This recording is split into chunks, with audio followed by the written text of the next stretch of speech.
In this presentation, we're going to enter an adjusting entry related to insurance, recording prepaid insurance and insurance expense. Let's get into it with Intuit's QuickBooks Online. Here we are in our Get Great Guitars file. We're going to be opening up our reports first. We're going to go down to the reports on the bottom left. We're going to be opening up our favorite report, that being the balance sheet report, changing the dates up top from 01/01/20 this time to our cutoff date at 02/29/20. We're then going to run that report.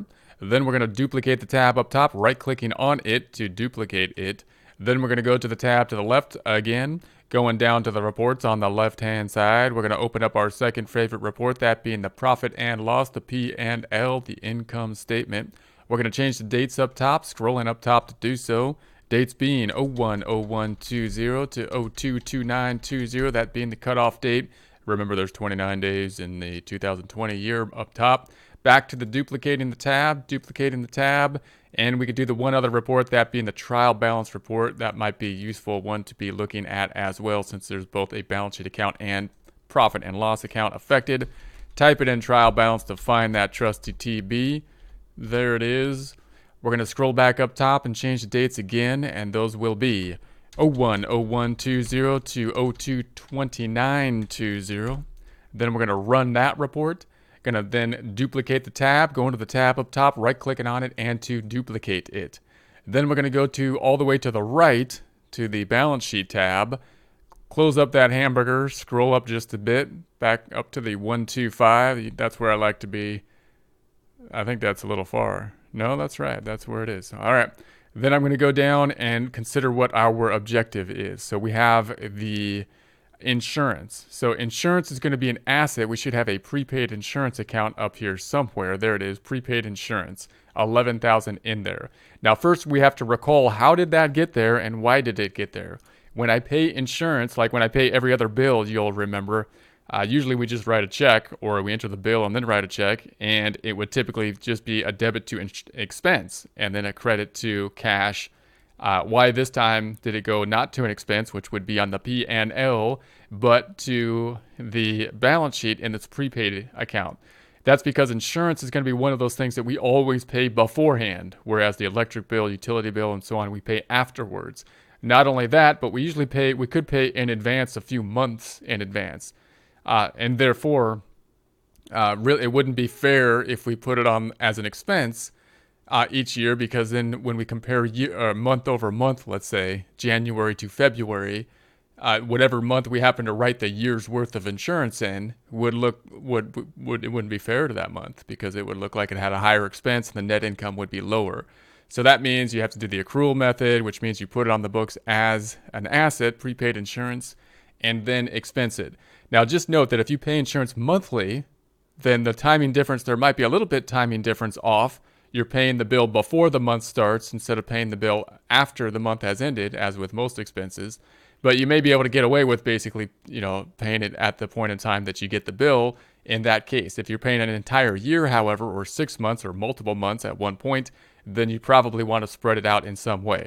Also note that if you're working with a customer that has expensed the insurance expense instead of putting it into the prepaid, you would just basically, instead of going here to prepaid insurance, you'd go down to insurance expense, which would have 11,000 in it, and you'd have to take it out of insurance expense and put some into prepaid, the amount that had not yet been consumed. Here, in the more proper way, the easier way to deal with it, because insurance expense closes out and is a temporary account, it's easier when you're setting up the system to have this adjusting entry to put it on the books. Tell the accounting department, hey, you guys just keep posting insurance to prepaid insurance. Whenever you write the check, it'll just memorize the thing. You post it to prepaid insurance, and then we'll just go in and fix it and adjust it periodically at the end of the month or year. That's what we're doing now. They posted it when they wrote the check to insurance expense. Now we're going to adjust it. Now we're imagining that we paid $11,000 for a 12-month time period, and the policy started in February. Therefore, we're not going to take January into consideration. We didn't do the adjusted entries for January. I know I didn't want to do them twice, So we're going to be doing them just for the end of February here. So we're imagining here $11,000 for a 12-month period that starts in February is what we're going to adjust for. So that means then that we're going to take this 11,000 divided by 12, which is that much per month, and that's how much we're going to reduce this amount by, which will leave us with 11 months. So if I say times 11, it should leave us with about 10,083 left. Okay, so that's what this number will be after we're done with the adjustment. Hopefully, something like that. Rounding, it'll be off by rounding. But in any case, 11,000 divided by 12. That's our number that we need to adjust by. Okay, so we're going to do so with we could do so with journal entries, but we're going to try to use the register, and we should be able to because there's one balance sheet account, one income statement account. We must use the balance sheet account because it's the one that has the register for it. Therefore, we're going to be looking for the prepaid insurance in the registers. Let's go back to the left and find that in the register. I'm going to scroll back down a bit, holding down control, getting back down to 100%. We're looking for the accounting on the left, not the reports. I'm not going to the reports. I'm going to the accounting. All right. And then I'm going to scroll. I'm going to close up the hamburger. And then I'm looking for I just said insurance, prepaid insurance, which is an other current assets type of account. So other current asset, prepaid, there it is, prepaid insurance. Then I'm going to open up the register for prepaid insurance. We're going to enter a transaction. We got the drop down. There's a few transactions we can enter for insurance, more than I expected, to be honest. We're going to go down to the journal entry, however. That's the one we want here, journal entry. We're going to enter this as of the cutoff date, as all of our adjusting journal entries are, and that's going to be 02/29/20, 29 days in 2020 for February, you'll recall. Memo is going to be adjusting entry, which I'm going to abbreviate with the ADJ entry.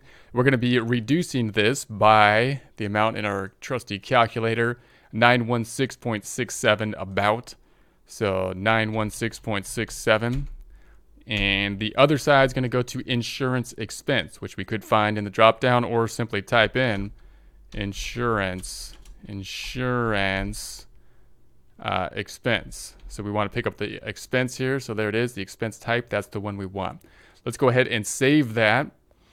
Then if we wanted to look at the journal entry, we could go to the split and take a look at the journal entry that's going to be affected here. So we then edit it, split, and then edit. Then you can see the journal entry. Debiting the, I put it into marketing. That's the wrong account. I thought I put it into insurance. I'm going to adjust this. It should be going to insurance. That's what it should be going to. So I fixed that. Adjust that. It should be going to insurance expense here. Just check that one. Yeah, it's an expense. Okay. I think it's good now. I'm going to say save and close. Let's go check out the financial statements, see if it looks good over there. We're going to go to the balance sheet. We're going to go then back up top, and we're looking for the prepaid insurance. And it's at 11,000 because it's not refreshed yet, but I think I'm going to click on it first, and that'll refresh it. And so we have the adjusting entry. There it is as of the end of the time period, and that brings us down by the 916.67 to the 10,083. If I go back up top, back to the balance sheet, we should find that 10,083 here as well. I'm going to scroll up to the 125. There it is. You'll recall that we had 11,000 total divided by 12. That's the monthly total. 11 months are left because 1 month has been consumed. So that times 11 would give us the 10,083.333. It's rounded here to this amount. Then on the P&L, profit and loss, let's refresh this one this time, and instead of going into the moldy old report and then refreshing when we go into the Zoom feature, we'll refresh it first. So we go into it nice and fresh and then go down. There's the insurance at now that 916.67. That'll be the only thing in there. That's the first month of insurance we have recorded for it. So I'm going to go back.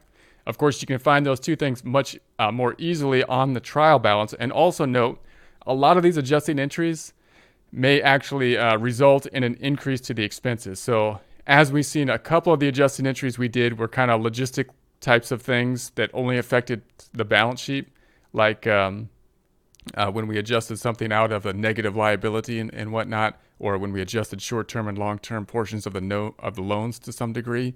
But for the most part, when you think of an adjusting entry, it's going to usually, a true adjusting entry has an adjustment. There's a couple characteristics. One is it's not a true adjusting entry, isn't an error that we're adjusting, we're fixing. It's not a fixing entry. Now, when we do adjusting entries, we may fix things and do fixing entries as well and call them adjusting entries, but really adjusting entries are part of the system. They're not a fixing entry, they're adjusting, they're part of the process. And usually most of those adjusting entries are going to be affecting at least one balance sheet account and one income statement account. In other words, they have like a timing component in them.